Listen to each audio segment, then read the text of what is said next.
아이고, 내가 풀어줄게. 조금만 참아. 얼마나 아플꼬. 괜찮아. 괜찮아, 고양아. 이제 나와. 2차. 응? 왜 자꾸 따라와? 너 엄마한테 가.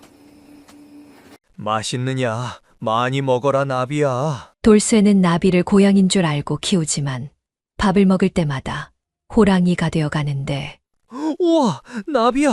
닭을 잡아온 게냐? 아이고, 잘했다, 잘했어.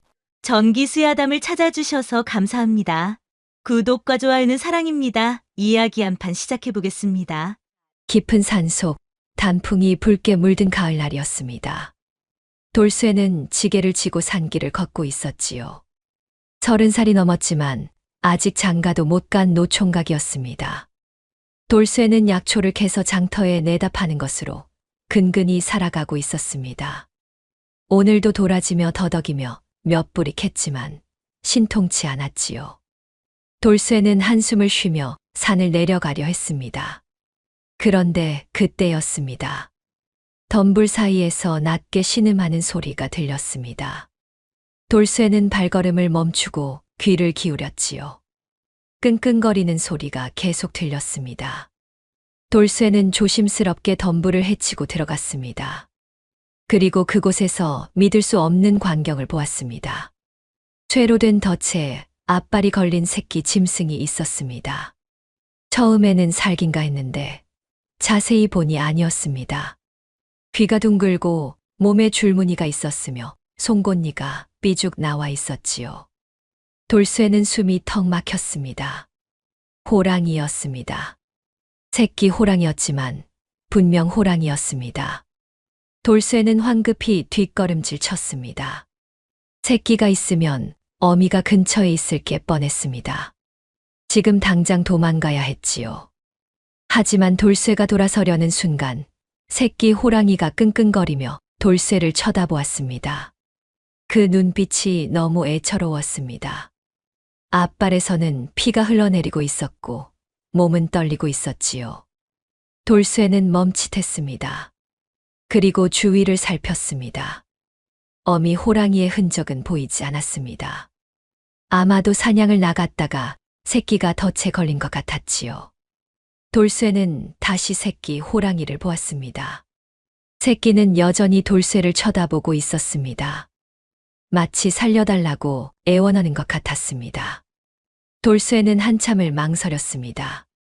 그리고 중얼거렸습니다. 이거 큰일 났네. 이거 완전 큰일 났어.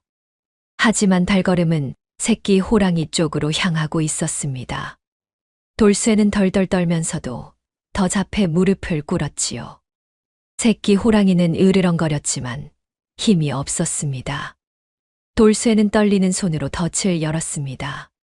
쇠가 벌어지자 새끼의 앞발이 풀려났고 피가 더 많이 흘러나왔습니다. 돌쇠가 말했습니다. 야야, 날 물지 마라. 나 도와주는 거다. 알아들어? 새끼 호랑이는 으르렁거리는 것을 멈추고 돌쇠를 빤히 쳐다보았습니다. 돌쇠는 허리춤에 차고 있던 헝겊을 꺼내 상처를 감싸주었습니다. 피가 멈추지 않았지만 일단 동여매는 것밖에 할 수 없었지요. 돌쇠는 일어서며 말했습니다. 자, 이제 어미가 올 테니 여기 있어라. 난 간다. 하지만 돌쇠가 돌아서자 새끼 호랑이가 끙끙거리며 일어나 비틀거렸습니다. 돌쇠를 따라오려는 것이었지요. 돌쇠는 손사래를 치며 말했습니다. 안 돼, 안 돼. 넌 여기 있어야 해. 어미가 찾으러 올 거야. 하지만 새끼는 계속 따라왔습니다. 다리를 절뚝거리며 피를 흘리며 따라왔지요. 돌쇠는 난감했습니다.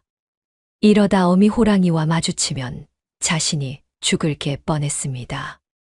하지만 새끼를 이대로 두고 가자니 양심이 찔렸습니다. 상처가 심해서 그냥 두면 죽을 것 같았으니까요. 돌쇠는 하늘을 올려다보며 한숨을 쉬었습니다. 그리고 중얼거렸습니다. 아이고, 내가 미쳤나 보다. 돌쇠는 지게를 내려놓고 새끼 호랑이를 안아 올렸습니다. 생각보다 무거웠지만 안을만 했지요. 새끼는 돌쇠의 품에서 가만히 있었습니다. 돌쇠는 새끼를 지게에 올려놓고 재빨리 산을 내려갔습니다. 뒤에서 어미 호랑이가 쫓아올까봐 쉬지 않고 걸었지요. 해가 질 무렵 돌쇠는 겨우 집에 도착했습니다. 산 아래 외딴 집이었는데 주변에 사람이 없어 다행이었습니다. 돌쇠는 새끼 호랑이를 마루에 내려놓고 물을 떠왔습니다. 그리고 상처를 다시 살폈지요. 발목이 깊게 찢어져 있었고 염증이 생긴 것 같았습니다. 돌쇠는 약초를 찧어서 상처에 발라주었습니다.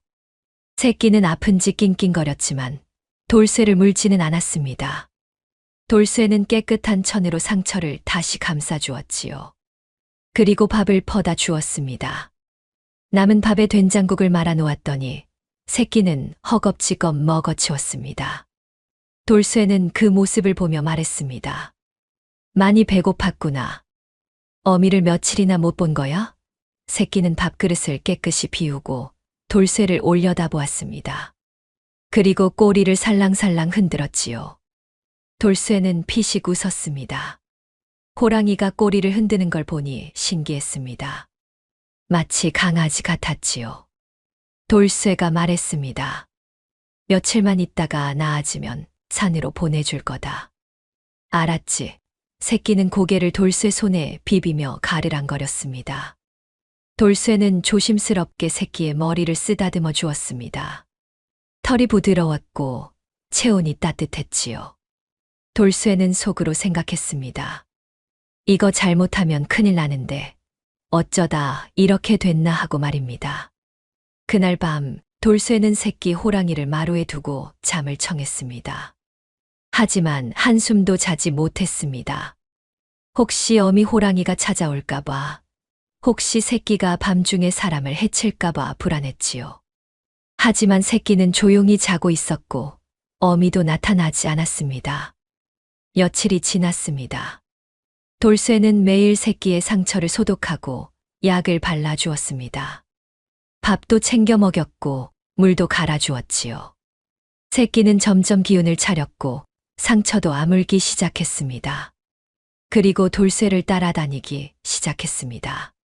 돌쇠가 마당에 나가면 따라 나갔고 돌쇠가 밥을 먹으면 옆에 앉아 있었지요. 일주일쯤 지났을 때 돌쇠는 새끼를 산으로 데려가려 했습니다. 이제 상처도 많이 나았고 혼자 살 수 있을 것 같았지요. 돌쇠는 새끼를 안고 산으로 올라갔습니다. 그리고 깊은 숲속에 새끼를 내려놓으며 말했습니다. 자, 이제 가거라. 여기가 내 집이야. 하지만 새끼는 움직이지 않았습니다. 그저 돌쇠를 올려다볼 뿐이었지요. 돌쇠는 손을 흔들며 말했습니다. 가라니까 어서 가. 돌쇠는 돌아서서 산을 내려갔습니다. 하지만 뒤에서 발자국 소리가 들렸습니다. 돌아보니 새끼가 따라오고 있었습니다. 돌쇠는 한숨을 쉬며 다시 새끼를 안아 더 깊은 곳으로 데려갔습니다. 그리고 또 내려놓았지요. 하지만 결과는 똑같았습니다. 새끼는 계속 따라왔습니다.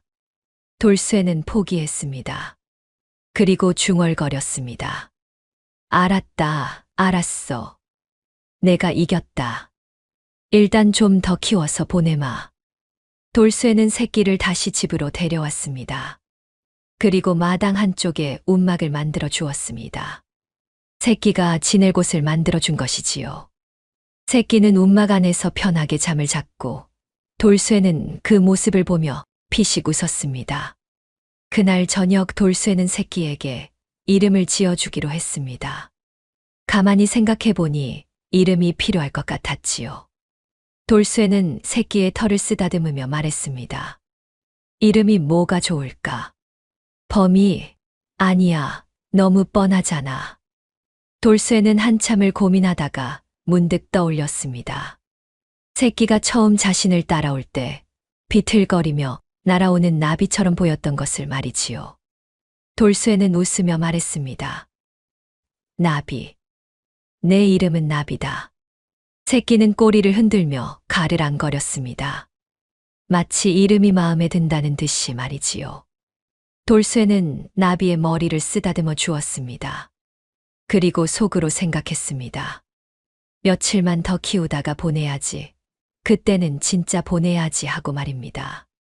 달이 떠올랐고 나비는 움막 안에서 편하게 잠들었습니다. 돌쇠도 방으로 들어가 잠자리에 누웠습니다. 오늘 하루도 무사히 지나갔고 내일도 그럴 거라고 믿으며 말이지요. 한 달이 지났습니다. 나비는 눈에 띄게 자라고 있었습니다. 처음 데려왔을 때는 고양이만 했는데 이제는 큰 개만큼 컸지요. 돌쇠는 나비가 자랄 때마다 놀랐습니다. 이렇게 빨리 크는 줄 몰랐거든요. 하지만 나비는 여전히 돌쇠에게만은 순했습니다. 꼬리를 흔들며 따라다녔고 밥을 먹을 때면 옆에 앉아서 기다렸지요. 돌쇠는 나비를 숨기느라 애를 먹었습니다. 이웃집이 멀긴 했지만 가끔 지나가는 사람들이 있었거든요. 그래서 낮에는 나비를 움막 안에 숨겨두었고 밤에만 마당에 풀어주었습니다. 나비는 불만스러워했지만 돌쇠가 달래면 가만히 있었지요. 어느 날 오후였습니다. 돌쇠는 약초를 캐러 산에 갔는데 나비가 따라 나섰습니다. 돌쇠는 안 된다고 했지만 나비는 끙끙거리며 돌쇠 뒤를 졸졸 따라왔지요. 돌쇠는 한숨을 쉬며 말했습니다. 알았다, 알았어. 따라와라. 대신 사람 보이면 숨어야 한다. 나비는 꼬리를 흔들며 좋아했습니다. 두 사람은 산길을 걸어 올라갔지요. 돌쇠가 약초를 캐는 동안 나비는 주변을 킁킁거리며 냄새를 맡았습니다. 가끔 토끼를 발견하면 쫓아가기도 했는데 아직 어려서 잡지는 못했지요. 돌쇠는 그 모습을 보며 웃었습니다. 해가 기울 무렵 돌쇠는 오늘도 별로 못 캤다며 투덜거렸습니다. 도라지 몇 뿌리와 더덕 2-개가 전부였지요. 이걸로는 한 달 먹고 살기도 빠듯했습니다. 돌쇠는 지게를 지고 산을 내려가려 했습니다. 그런데 나비가 갑자기 돌쇠의 바짓가랑이를 물었습니다. 돌쇠가 물었습니다. 왜 그래? 배고파. 하지만 나비는 바짓가랑이를 놓지 않고 다른 쪽으로 끌어당겼습니다. 돌쇠는 당황했지만 나비를 따라갔지요. 나비는 험한 바위 절벽 쪽으로 향했습니다. 돌쇠가 걱정스럽게 말했습니다. 야, 거기는 위험해. 사람이 못 가는 곳이야. 하지만 나비는 계속 앞으로 갔습니다. 돌쇠는 할 수 없이 조심조심 따라갔지요. 바위를 타고 올라가고 좁은 틈을 지나가며 한참을 갔습니다. 그리고 마침내 작은 평지에 도착했습니다. 돌쇠는 숨을 헐떡이며 주변을 살폈습니다. 그런데 이게 웬일입니까? 평지 여기저기에 산삼이 자라고 있었습니다. 그것도 한두 뿌리가 아니었습니다. 수십 뿌리가 빼곡히 자라고 있었지요. 돌쇠는 눈이 휘둥그레졌습니다. 산삼은 귀한 약재였습니다. 한 뿌리만 팔아도 은자 수십 냥을 받을 수 있었지요. 그런데 여기 이렇게 많다니 믿을 수가 없었습니다. 돌쇠는 조심스럽게 산삼 하나를 캤습니다. 뿌리가 길고 굵었습니다. 적어도 50년은 묵은 것 같았지요. 이 정도면 100냥은 받을 수 있었습니다. 돌쇠는 떨리는 손으로 산삼을 지게에 넣었습니다. 그리고 나비를 보며 말했습니다. 나비야, 내가 이걸 어떻게 알았어? 나비는 꼬리를 흔들며 돌쇠에게 다가왔습니다. 돌쇠는 나비를 꼭 안아주었지요. 고맙다고, 정말 고맙다고 말했습니다. 나비는 가르랑거리며 돌쇠 품에 안겨 있었습니다. 그날부터 돌쇠는 조금씩 산삼을 캐기 시작했습니다. 한꺼번에 다 캐면 의심을 살 것 같아서 한 달에 한두 뿌리씩만 캤지요. 그리고 장터가 아니라 먼 고을의 약재상에 팔았습니다. 한양까지 가서 팔기도 했고요. 약재상 주인들은 산삼을 보자마자 눈빛이 달라졌습니다. 이렇게 좋은 산삼은 보기 드물다며 기꺼이 비싼 값을 쳤지요. 돌쇠는 번 돈으로 먼저 빚을 갚았습니다. 그리고 쌀과 고기를 샀습니다. 나비가 점점 커지면서 먹는 양도 늘어났거든요. 이제는 밥만으로는 부족했습니다. 고기를 사다가 익혀서 주었지요. 나비는 고기를 매우 좋아했습니다. 석 달이 지나자 나비는 송아지만큼 컸습니다. 이제는 마당 움막도 좁아 보였지요. 돌쇠는 걱정이 되기 시작했습니다. 이대로 가다가는 이웃들에게 들킬 것 같았거든요. 하지만 나비를 보낼 수는 없었습니다. 나비 덕분에 돈을 벌고 있었고 무엇보다 정이 들었으니까요. 돌쇠는 고민 끝에 결심했습니다. 산 아래 떨어진 곳에 땅을 사서 집을 짓기로 했지요. 더 외진 곳이라면 나비를 키우기에도 좋을 것 같았습니다. 돌쇠는 마을 이장을 찾아가 땅을 샀습니다. 넉넉한 대지였고 주변에 사람이 없었지요. 이장은 돌쇠가 갑자기 돈이 생긴 게 신기했지만 묻지는 않았습니다. 땅을 산 돌쇠는 목수를 불러 집을 짓기 시작했습니다. 기와집까지는 아니어도 튼튼한 초가집을 지었지요. 그리고 뒤편에 큰 우리를 만들었습니다. 나비가 지낼 공간이었습니다. 목수는 이게 뭐 하는 우리냐고 물었고 돌쇠는 개를 키운다고 둘러댔습니다. 목수는 고개를 갸웃했지만 일만 하면 그만이었지요. 석 달 뒤 새 집이 완성되었습니다. 돌쇠는 나비를 데리고 이사를 했지요. 밤중에 몰래 움직였습니다. 다행히 아무도 보지 못했습니다. 새 집은 넓고 좋았습니다.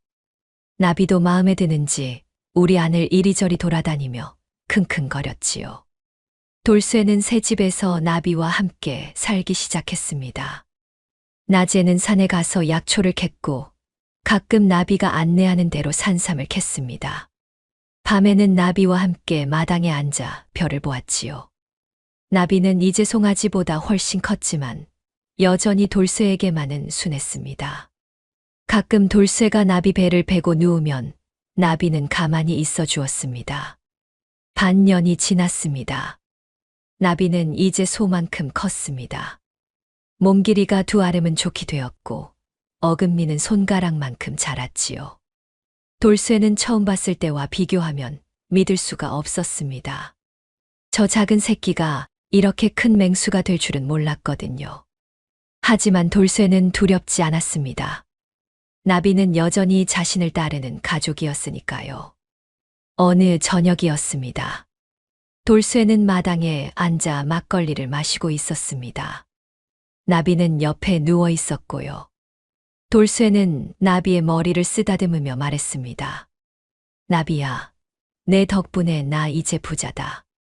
고맙다. 나비는 눈을 감으며 가르랑거렸습니다. 돌쇠는 웃으며 계속 말했습니다. 장가 안 가도 되겠다.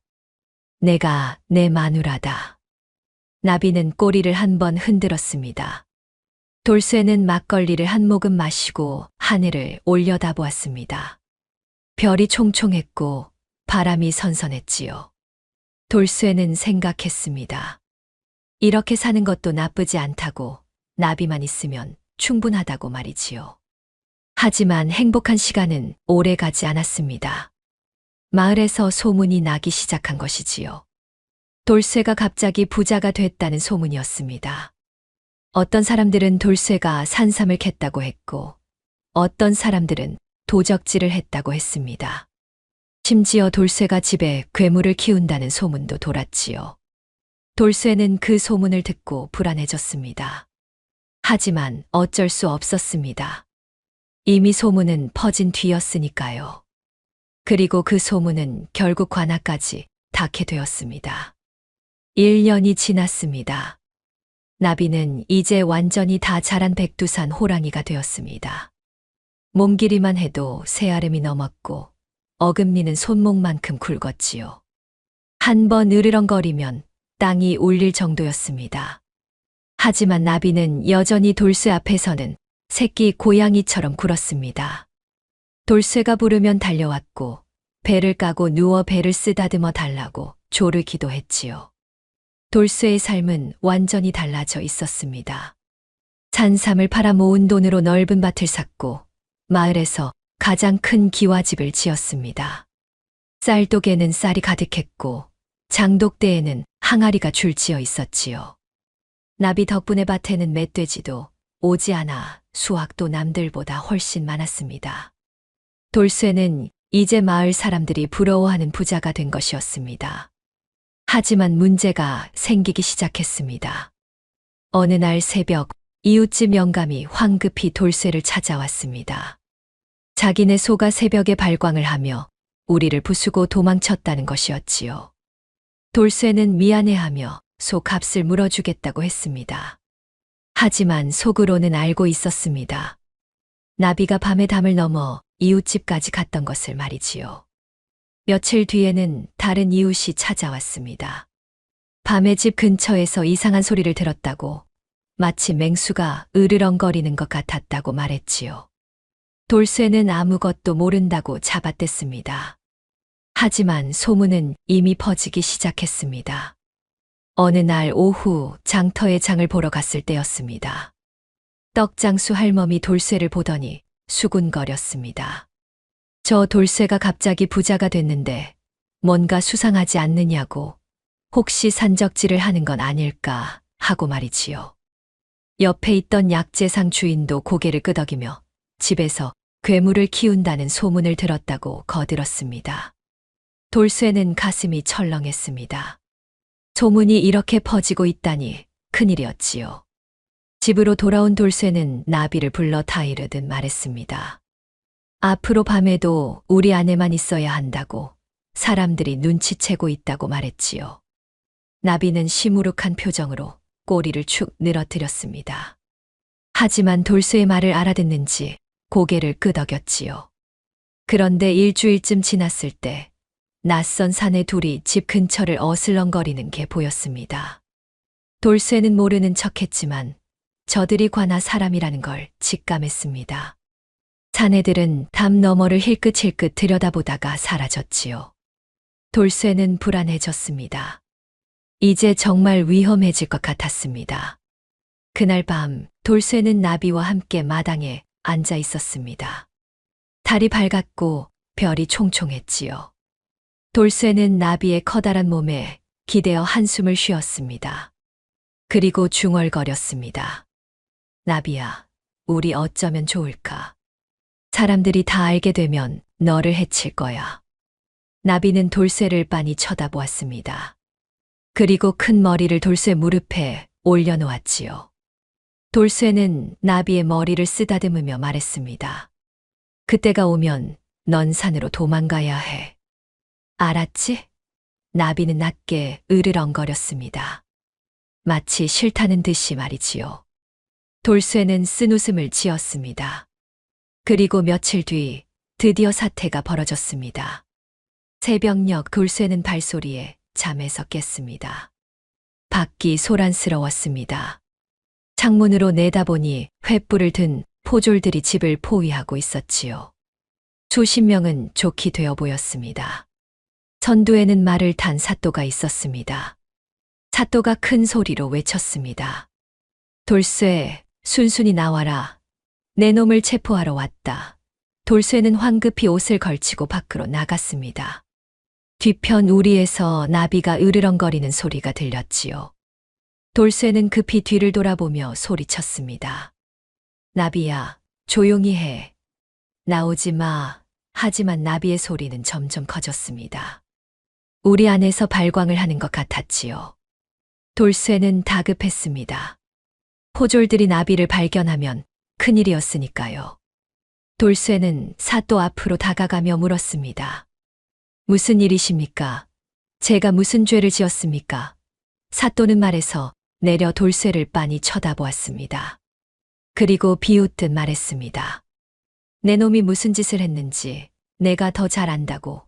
갑자기 부자가 된 것도 수상하고 밤마다 괴상한 소리가 난다는 소문도 들렸다고 말이지요. 돌쇠는 억울했지만 애써 침착하게 대답했습니다. 저는 산삼을 캐서 판 것뿐입니다. 아무 죄도 없습니다. 사또는 코웃음을 쳤습니다. 산삼이라고 그럼 그 산삼밭이 어디 있는지 말해보라고 따져 물었지요. 돌쇠는 입을 다물었습니다. 말할 수 없었습니다. 산삼밭 위치를 알려주면 사또가 독차지할 게 뻔했으니까요. 사또는 돌쇠의 침묵을 보고 씩 웃었습니다. 그리고 포졸들에게 저놈을 결박하고 집안을 뒤지라고 명령했습니다. 포졸들이 우르르 달려들었습니다. 돌쇠는 저항했지만 소용없었지요. 포승줄에 묶였고 포졸들은 집 안으로 들이닥쳤습니다. 집 안에서 은자 항아리가 발견되었고 사또는 흡족한 표정을 지었습니다. 그때였습니다. 뒤편에서 엄청난 으르렁 소리가 터져 나왔습니다. 땅이 울릴 정도로 큰 소리였지요. 포졸들이 겁을 먹고 뒤로 물러섰습니다. 사또는 눈을 가늘게 뜨고 뒤편을 바라보았습니다. 저게 뭐냐고 가서 확인하라고 명령했지요. 포졸 몇 명이 떨리는 다리로 우리 쪽으로 다가갔습니다. 하지만 나비가 더 크게 으르렁거리자 포졸들은 주춤했지요. 우리 안에서 거대한 그림자가 움직이는 게 보였습니다. 돌쇠는 필사적으로 소리쳤습니다. 나비야, 안 돼. 나오지 마. 사또는 돌쇠를 보며 물었습니다. 나비, 저 안에 뭐가 있느냐? 돌쇠는 입을 다물었습니다. 사또는 포졸들에게 당장 문을 열라고 명령했습니다. 포졸들이 우리 문 쪽으로 다가갔습니다. 하지만 나비가 문을 안쪽에서 발로 찾아 문이 흔들렸지요. 포졸들은 겁을 먹고 물러섰습니다. 사또는 혀를 찼습니다. 일단 저놈부터 끌고 가겠다고, 나중에 다시 와서 저 안에 뭐가 있는지 확인하겠다고 말했지요. 포졸들은 돌쇠를 끌고 가기 시작했습니다. 돌쇠는 뒤를 돌아보며 나비를 걱정했습니다. 나비는 우리 안에서 미친 듯이 으르렁거리고 있었지요. 우리 문을 부수려고 발광하는 것 같았습니다. 돌쇠는 눈물이 날 것 같았습니다. 하지만 꾹 참았습니다. 그리고 마음속으로 빌었습니다. 나비야, 제발 무사해라. 나는 괜찮으니까 내가 살아남아라. 해가 떠오르고 돌쇠는 관아로 끌려갔습니다. 평화로웠던 날들은 끝이 났고 이제 진짜 실현이 시작되는 것이었습니다. 관아 옥에 갇힌 지 사흘이 지났습니다. 돌쇠는 좁고 어두운 담방에서 하루하루를 보냈지요. 밥은 하루에 한 번, 그것도 쥐새끼가 먹다 남긴 것 같은 찬밥 한 덩이뿐이었습니다. 물은 더러워서 목구멍으로 넘기기도 힘들었고요. 하지만 돌쇠가 가장 걱정하는 건 자신이 아니었습니다. 나비였습니다. 집에 혼자 남겨진 나비가 무사한지, 밥은 먹고 있는지, 포졸들이 다시 찾아가지는 않았는지 걱정이 태산 같았지요. 감방 안은 악취가 진동했습니다. 구석에는 오물통이 놓여 있었고 벽에는 이끼가 자라고 있었지요. 햇빛은 작은 창살 틈으로만 들어왔고 밤이면 쥐들이 바닥을 기어다녔습니다. 돌쇠는 벽에 기대어 앉아 눈을 감았습니다. 나비가 자신의 배를 베고 자던 따뜻한 밤들이 떠올랐지요.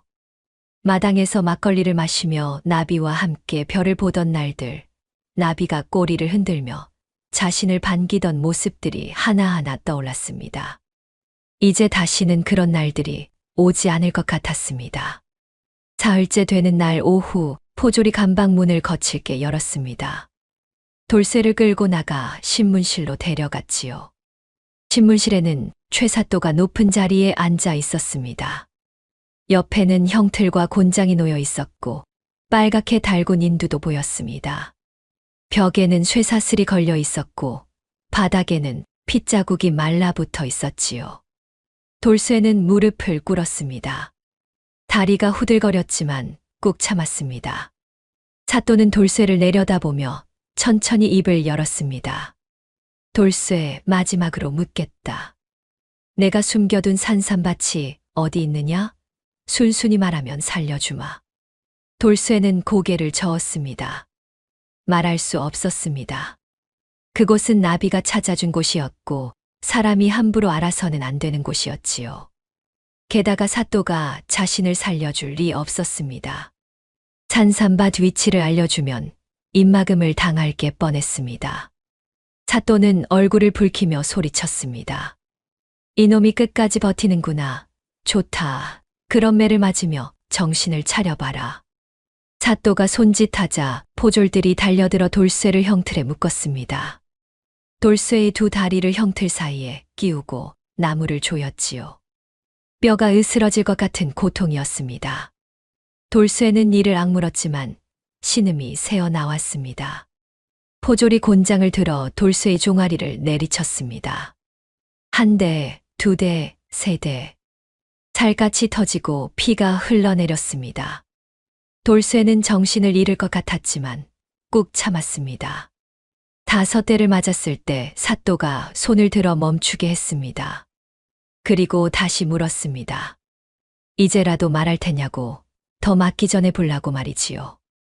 돌쇠는 떨리는 목소리로 대답했습니다.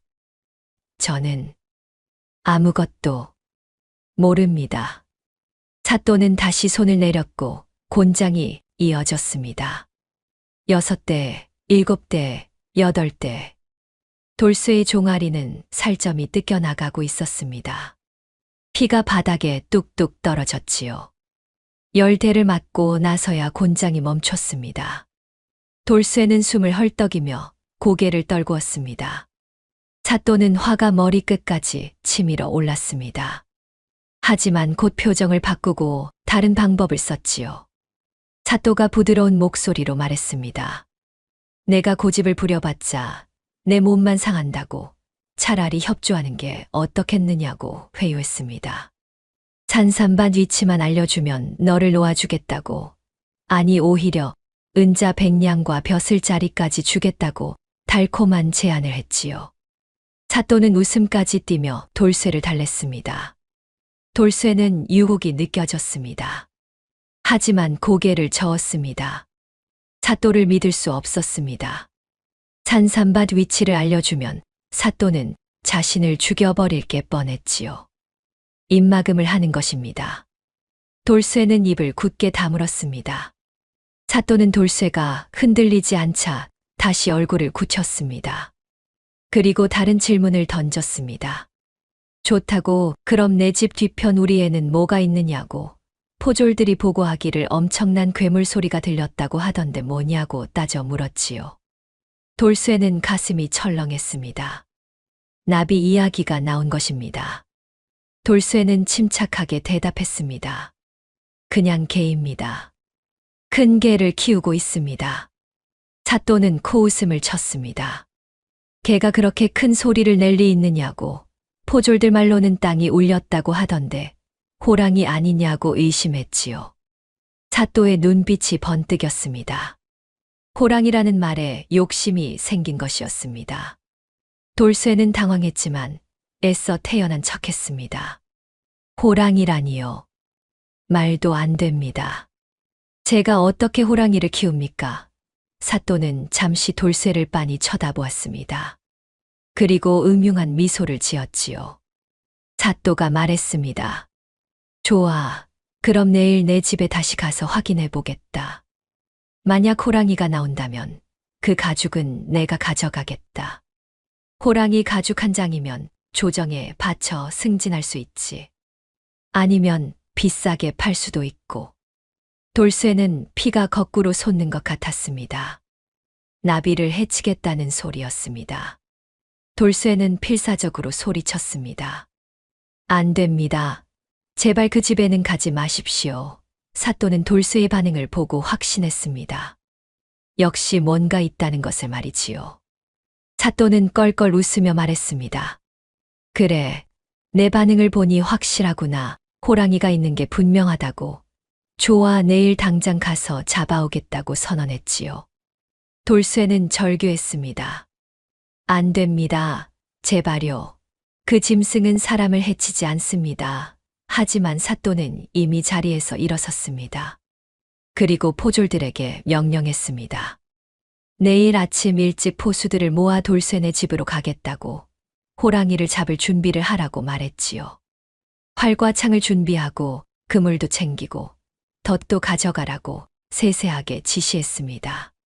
호랑이 가죽을 상하지 않게 잡으려면 화살보다는 창과 그물이 낫다고 말했지요.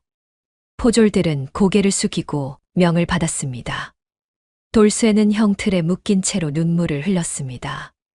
나비를 지킬 수가 없었습니다. 이대로 가면 나비가 죽을 것이었지요. 돌쇠는 하늘을 원망했습니다. 어째서 이런 일이 생긴 것인지, 자신이 무슨 잘못을 했는지 알 수가 없었습니다. 그저 산에서 죽어가는 새끼를 구해준 것뿐인데 왜 이런 벌을 받아야 하는지 이해할 수 없었습니다. 포졸들이 돌쇠를 형틀에서 풀어 다시 감방으로 끌고 갔습니다. 돌쇠는 다리를 절뚝거리며 걸었지요. 종아리에서는 피가 흘러내렸고 걸을 때마다 찢어지는 듯한 고통이 밀려왔습니다. 감방에 도착하자 포졸이 돌쇠를 안으로 거칠게 밀어넣고 문을 쾅 하고 잠갔습니다. 돌쇠는 바닥에 주저앉아 고개를 떨구었습니다. 그날 밤 돌쇠는 잠을 이룰 수 없었습니다. 나비 생각뿐이었습니다. 내일이면 사또가 포수들을 이끌고 집으로 갈 것이었습니다. 그리고 나비를 죽이려 할 것이었지요. 나비는 강하지만 수십 명의 포수들을 상대할 수는 없었습니다. 화살과 창에 맞아 죽을 것이었습니다. 아니면 그물에 걸려 산채로 잡혀갈지도 몰랐습니다. 돌쇠는 중얼거렸습니다. 나비야, 미안하다고. 내가 너를 지키지 못해서 미안하다고 말이지요. 돌쇠는 눈물을 흘리며 벽에 머리를 기댔습니다. 달빛이 창살 사이로 비쳐 들어왔지만 돌쇠의 마음은 깊은 어둠 속에 빠져 있었습니다. 차가운 바닥에 누워도 잠은 오지 않았습니다.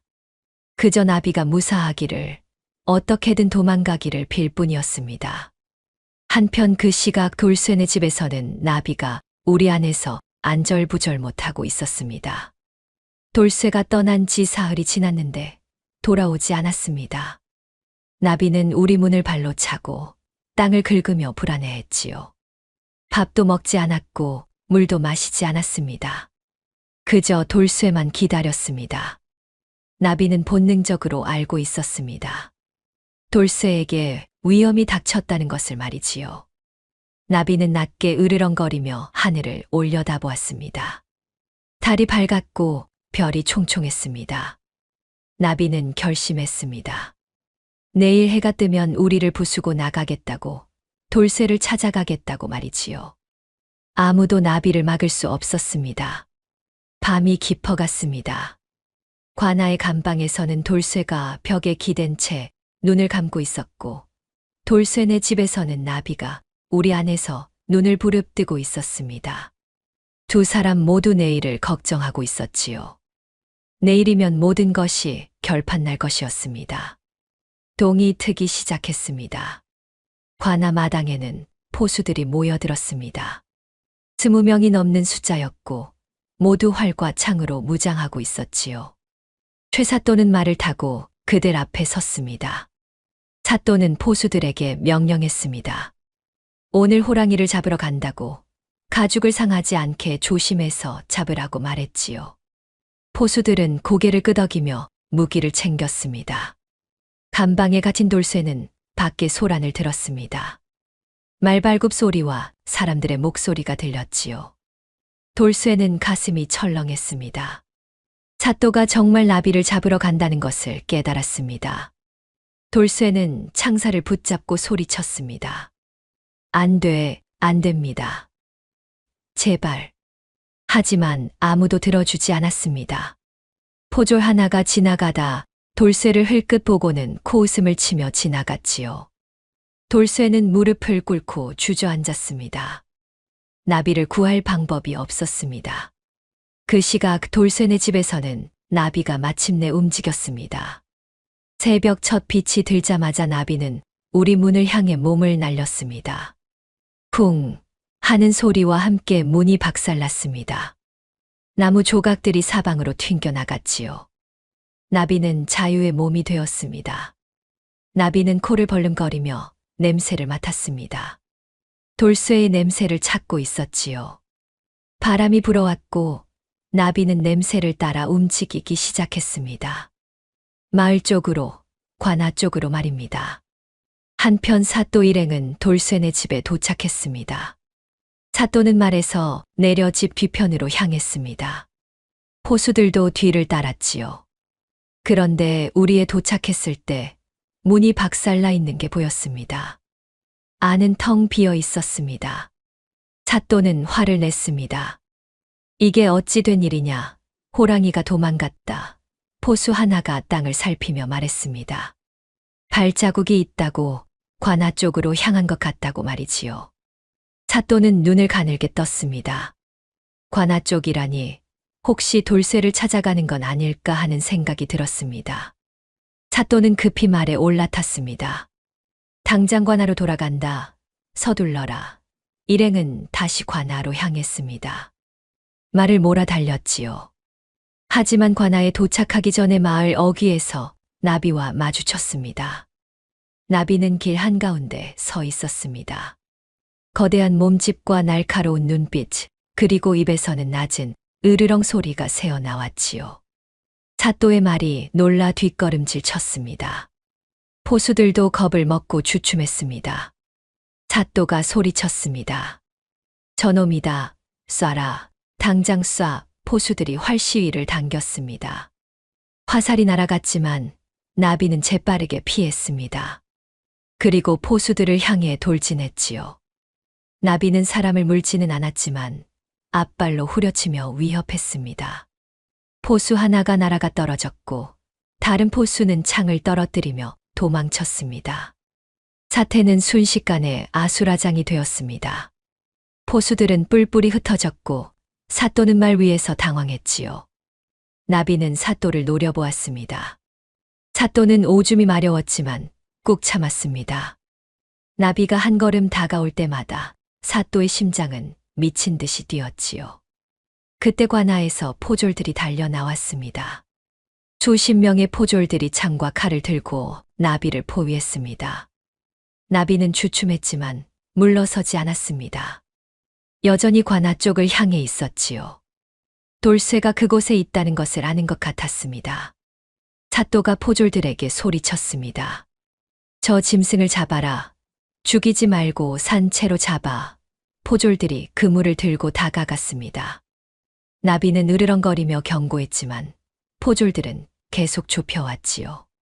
그물이 나비를 향해 던져졌습니다. 하지만 나비는 뛰어올라 피했습니다. 그리고 관아 담을 향해 달려갔습니다. 나비는 3미터가 넘는 담을 단숨에 뛰어넘었습니다. 포졸들은 믿을 수가 없었지요. 저렇게 높은 담을 뛰어넘다니 말입니다. 나비는 관아 앞마당으로 떨어졌습니다. 감방에 있던 돌쇠는 엄청난 소리를 들었습니다. 쿵 하고 무언가 떨어지는 소리였지요. 그리고 익숙한 으르렁 소리가 들렸습니다. 돌쇠는 가슴이 뛰었습니다. 나비. 돌쇠가 창살로 밖을 내다보니 나비가 마당에 서 있었습니다. 나비는 코를 벌름거리며 돌쇠를 찾고 있었지요. 돌쇠는 소리쳤습니다. 나비야, 여기야, 여기. 나비는 돌쇠의 목소리를 듣고 감방 쪽으로 달려왔습니다. 그리고 감방 문을 발로 차기 시작했습니다. 쿵, 쿵, 나무 문이 삐걱거리며 금이 갔습니다. 한 번, 두 번, 세 번. 마침내 문이 박살났습니다. 돌쇠는 밖으로 나왔습니다. 나비는 돌쇠를 보자마자 큰 머리를 돌쇠에게 비볐습니다. 가르랑거리는 소리를 내며 말이지요. 돌쇠는 눈물을 흘리며 나비를 껴안았습니다. 나비야, 미안해. 정말 미안해. 나비는 돌쇠의 얼굴을 핥았습니다. 그리고 등을 낮추었지요. 타라는 신호였습니다. 돌쇠는 나비 등에 올라탔습니다. 그때 포졸들이 마당으로 우르르 몰려들었습니다. 사또도 뒤따라 들어왔습니다. 사또는 돌쇠와 나비를 보며 소리쳤습니다. 저놈들을 잡아라. 절대 놓치지 마라. 하지만 나비는 이미 움직였습니다. 마당을 가로질러 대문을 향해 달렸지요. 포졸들이 창을 던졌지만 나비는 피했습니다. 대문이 닫혀 있었지만 나비는 개의치 않았습니다. 그대로 대문을 박살내며 밖으로 뛰쳐나갔습니다. 나무 조각들이 사방으로 튕겨 나갔고 포졸들은 넋을 잃고 바라보기만 했습니다. 나비는 마을을 벗어나 산으로 향했습니다. 바람처럼 빠르게 달렸지요. 돌쇠는 나비 등에 매달려 있었습니다. 눈물이 바람에 날려 사라졌습니다. 기쁨의 눈물이었습니다. 살았다는 안도감이었습니다. 산으로 들어서자 나비는 속도를 늦췄습니다. 깊은 숲속으로 들어갔지요. 사람들이 좀처럼 오지 않는 곳이었습니다. 나비는 바위 그늘에 멈춰 섰고 돌쇠는 등에서 내려왔습니다. 돌쇠는 바닥에 주저앉았습니다. 다리에 힘이 풀려 서 있을 수가 없었지요. 나비는 돌쇠 옆에 누웠습니다. 돌쇠는 나비를 껴안으며 말했습니다. 나비야, 고마워. 날 구해줘서 고마워. 나비는 가르랑거리며 꼬리를 흔들었습니다. 돌쇠는 나비의 털을 쓰다듬었습니다. 그리고 생각했습니다. 이제 어떻게 살아야 할까? 관아에서는 자신을 쫓을 것이고 마을로는 돌아갈 수 없을 것이라고 말이지요. 하지만 지금은 그런 걸 생각할 여유가 없었습니다. 일단 살았습니다. 나비도 무사했습니다. 그것만으로도 충분했습니다. 돌쇠는 나비에게 기대어 눈을 감았습니다. 피곤이 밀려왔지요. 나비는 돌쇠를 지키며 주변을 경계했습니다. 아무도 이곳까지는 오지 못할 것이었습니다. 해가 중천에 떴습니다. 숲속은 고요했고 새들이 지저귀고 있었습니다. 돌쇠와 나비는 그곳에서 휴식을 취했습니다. 하지만 이것은 시작에 불과했습니다. 사또는 포기하지 않을 것이었고 더 많은 사람들을 이끌고 올 것이었습니다. 진짜 싸움은 이제부터였습니다. 사흘이 지났습니다. 돌쇠와 나비는 깊은 산속에 숨어 지냈습니다. 낮에는 동굴에서 쉬고 밤에는 계곡물을 마셨지요. 나비는 산짐승을 잡아왔고 돌쇠는 불을 피워 고기를 구웠습니다. 힘든 생활이었지만 함께 있다는 것만으로도 위안이 되었습니다. 하지만 평화는 오래가지 않았습니다. 사흘째 되는 날 오후 돌쇠는 산 아래에서 이상한 소리를 들었습니다. 북소리와 사람들의 고함 소리였지요. 돌쇠는 바위 위로 올라가 아래를 내려다보았습니다. 그리고 경악했습니다. 산 아래에 수백 명의 사람들이 모여 있었습니다. 관군과 포수들, 그리고 마을 사람들까지 동원된 것 같았지요. 그들은 산을 포위하고 있었습니다. 선두에는 말을 탄 최사또가 있었습니다. 사또는 완전히 미친 것 같았습니다. 호랑이 가죽에 집착하여 사제를 털어 포수들을 고용한 것이었지요. 사또는 확성기를 들고 소리쳤습니다. 돌쇠, 들리느냐? 오늘이 내 마지막 날이다. 너와 그 짐승을 모두 잡을 것이다. 돌쇠는 대답하지 않았습니다. 사또가 손을 들자 관군들이 움직이기 시작했습니다. 산을 오르기 시작한 것이지요. 수백 명이 사방에서 올라오고 있었습니다. 돌쇠는 나비에게 돌아갔습니다. 나비야, 큰일 났다. 저 아래 수백 명이 우릴 잡으러 온다. 나비는 으르렁거리며 일어섰습니다. 싸울 준비가 된 것 같았지요. 하지만 돌쇠는 고개를 저었습니다. 안 됩니다. 나비야. 저렇게 많은 사람들을 상대할 수는 없습니다. 우리 더 깊은 산으로 도망갑시다. 나비는 돌쇠를 빤히 쳐다보았습니다. 그리고 이상하게도 고개를 저었지요. 마치 다른 방법이 있다는 듯이 말입니다. 나비는 갑자기 하늘을 향해 크게 울부짖었습니다. 어흥 하는 소리가 산 전체를 울렸습니다. 한 번, 두 번, 세 번. 나비는 계속 울부짖었습니다. 돌쇠는 이해할 수 없었습니다. 왜 나비가 저러는지 알 수가 없었지요. 하지만 곧 깨달았습니다. 저 멀리 산 너머에서 대답하는 소리가 들려왔던 것입니다. 어흥, 어흥, 여러 마리의 호랑이 울음소리였습니다. 돌쇠는 눈이 휘둥그레졌습니다. 나비가 동족들을 부른 것이었습니다. 나비는 이 산에서 혼자가 아니었던 것이지요. 다른 호랑이들이 살고 있었고, 나비는 그들에게 도움을 청한 것이었습니다. 관군들은 계속 산을 올라왔습니다. 포수들은 활과 창을 들고 있었고, 그물도 준비되어 있었지요. 해가 지고 밤이 되었습니다. 돌쇠와 나비는 절벽 끝에 몰렸습니다.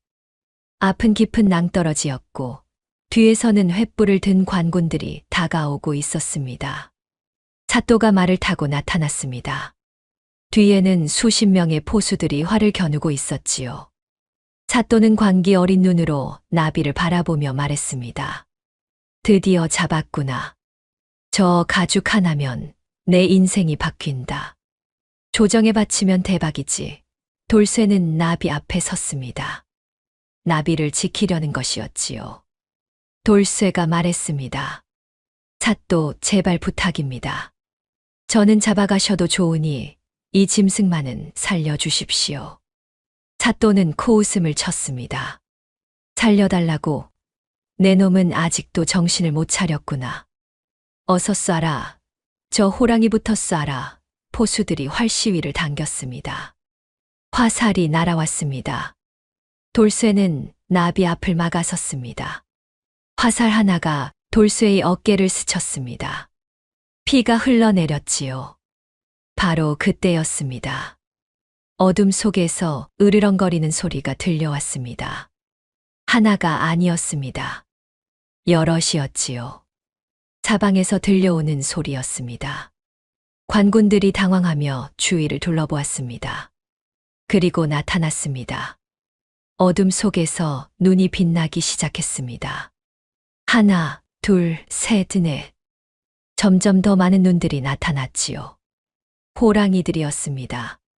5마리의 거대한 호랑이들이 나비를 중심으로 모여들었습니다.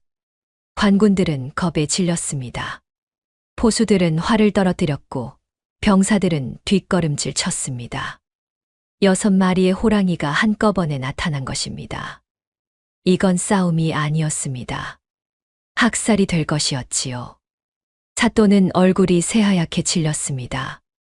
말 위에서 덜덜 떨었습니다.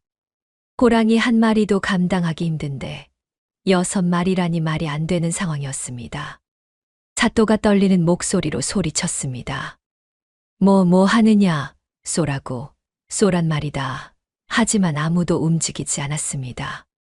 포수들은 이미 겁에 질려 있었고 관군들도 마찬가지였지요. 그 중 한 명이 활을 버리고 도망치기 시작했습니다. 그러자 다른 사람들도 따라 도망쳤습니다. 순식간에 수십 명이 산을 내려가기 시작했습니다. 호랑이들은 쫓아가지 않았습니다. 그저 으르렁거리며 위협할 뿐이었지요. 사람을 해칠 생각은 없었습니다. 다만 나비를 지키려는 것뿐이었습니다. 찻도도 말을 돌려 도망치려 했습니다. 하지만 말이 겁을 먹고 뒷발로 서더니 삿도를 떨어뜨렸습니다. 찻도는 바닥에 나동그라졌고 말은 그대로 달아났지요. 찻도는 기어서 도망가려 했지만 다리의 힘이 풀려 일어날 수가 없었습니다. 나비가 천천히 삿도에게 다가갔습니다. 찻도는 울음을 터뜨렸습니다.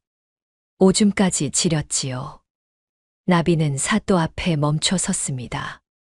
그리고 크게 으르렁거렸습니다. 경고였습니다. 다시는 이곳에 오지 말라는 경고였지요. 삿도는 고개를 끄덕이며 용서를 빌었습니다. 나비는 삿도를 한 번 더 노려본 뒤 돌아섰습니다. 삿도는 비틀거리며 일어나 산을 내려가기 시작했습니다. 넘어지고 구르면서도 필사적으로 도망쳤지요. 순식간에 산속은 조용해졌습니다. 관군들은 모두 도망갔고 돌쇠와 나비 그리고 5마리의 호랑이들만 남았습니다. 돌쇠는 다른 호랑이들을 보며 긴장했습니다. 하지만 호랑이들은 나비에게 다가가 코를 비볐습니다. 가족이거나 친구인 것 같았지요.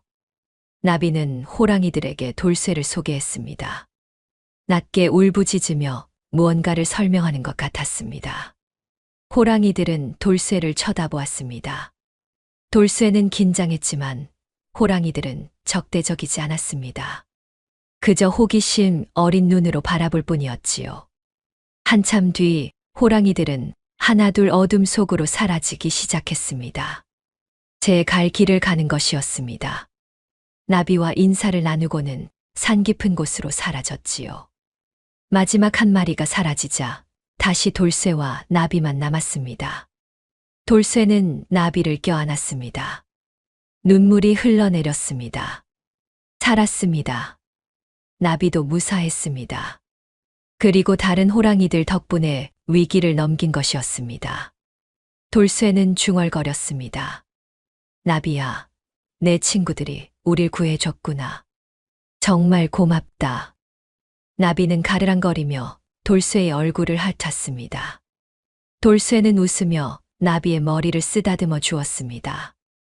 이제 정말 끝났습니다. 사또는 도망갔고 관군들도 다시는 오지 않을 것이었습니다. 달빛이 두 사람을 비추고 있었습니다. 산속은 고요했고 바람이 부드럽게 불었습니다. 돌쇠와 나비는 그곳에서 하룻밤을 보냈습니다. 내일이면 새로운 선택을 해야 할 것이었습니다. 마을로 돌아갈지 아니면 산에서 계속 살지 말입니다. 하지만 그건 내일 생각할 일이었습니다. 오늘은 그저 살아있다는 것에 감사할 뿐이었습니다. 그날 밤이 지나고 며칠이 흘렀습니다. 돌쇠와 나비는 산속 깊은 곳에서 지냈습니다. 돌쇠는 고민했습니다. 마을로 돌아갈 수 있을까? 아니면 평생 이렇게 숨어 살아야 할까? 하고 말이지요. 나비는 돌쇠 옆에서 조용히 지켜보고 있었습니다. 닷새째 되는 날, 산 아래에서 사람의 목소리가 들렸습니다. 돌쇠는 긴장했지만 목소리는 적대적이지 않았습니다.